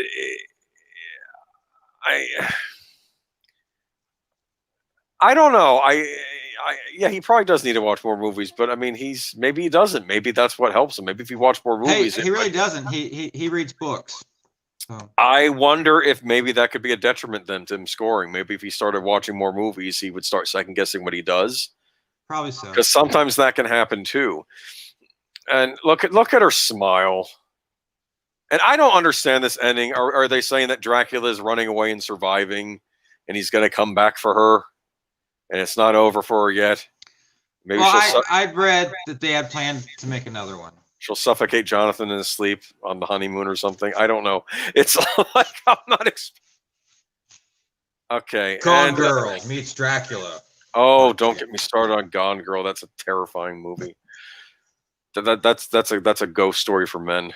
Okay, you know. Oh, Gone Girl.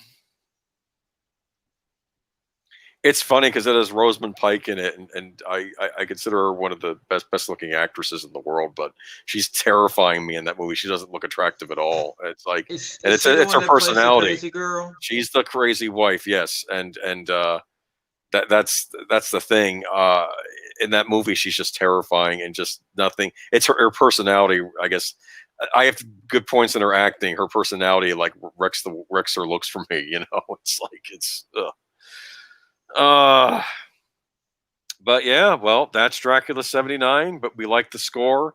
Maybe not the movie so much. Herbert Spencer orchestrator. Yeah. So I'm assuming that Dracula went into the clouds and he's gonna go to vampire heaven now. I don't know. He's gonna find some other girl. You'll find some other girl. Yeah. You know what's funny about this? It's not the big torrid romance thing that's in the Bram Stoker's Dracula movie. It's more like, okay, you know, he's more of a player in this. You know what I'm saying? Than the intense lost love type thing. All right, this is back when credits on movies were like 2 minutes. Yeah. I'll say this: if you love scores, modern movies are great because the credits go on forever. Okay, the credits are ridiculous on the Lord of the Rings movies, especially these special editions, this expanded editions. They go on forever. Color by Technicolor. Okay. What color? I don't see no color. Yeah, I know.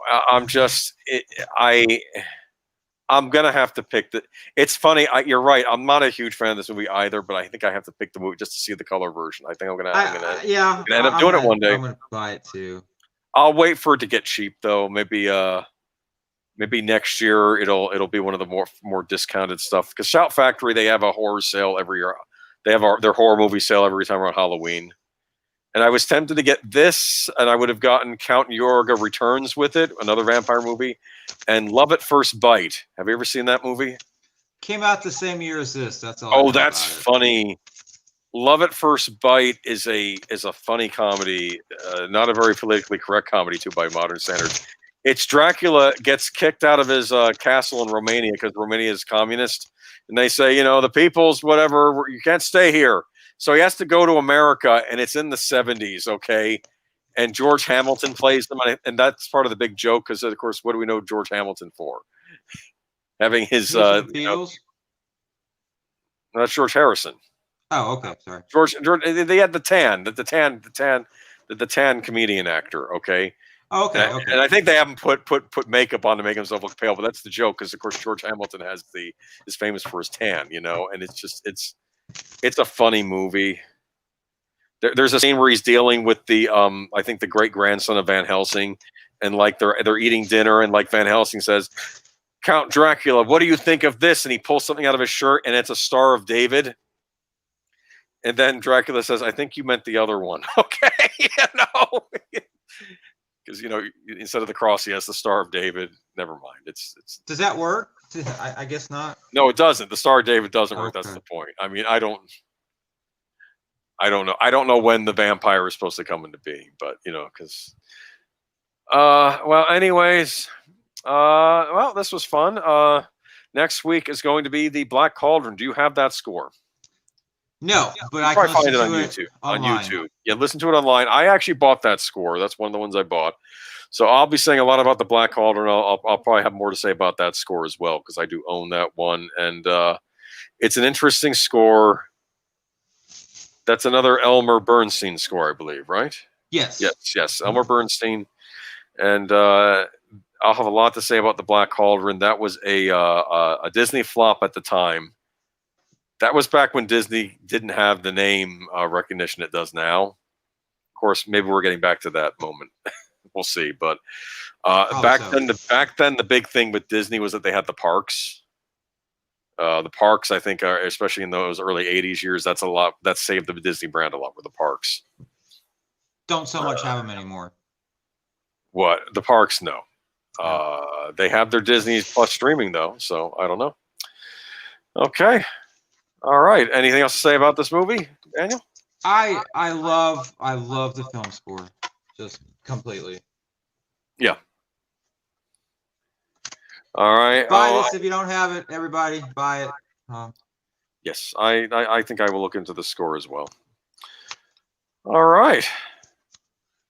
But yeah, so Black Cauldron next week, and then Dances with Wolves the following week. Yeah, we'll do Dance with the Wolves the following week, and then I think the week after we're going to be taking the Thanksgiving off, but I will be on Netter's Network for the Charlie Brown Thanksgiving rewatch. So cool. It's funny.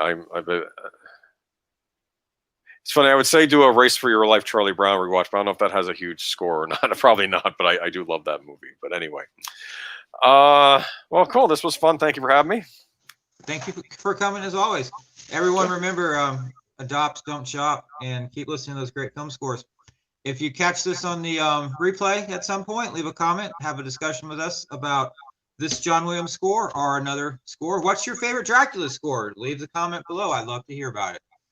Yeah, be sure to. Yeah. Oh, sorry to interrupt. Yeah. But yeah, thanks for stopping by, everybody. Okay. Have a good night. And be sure to subscribe.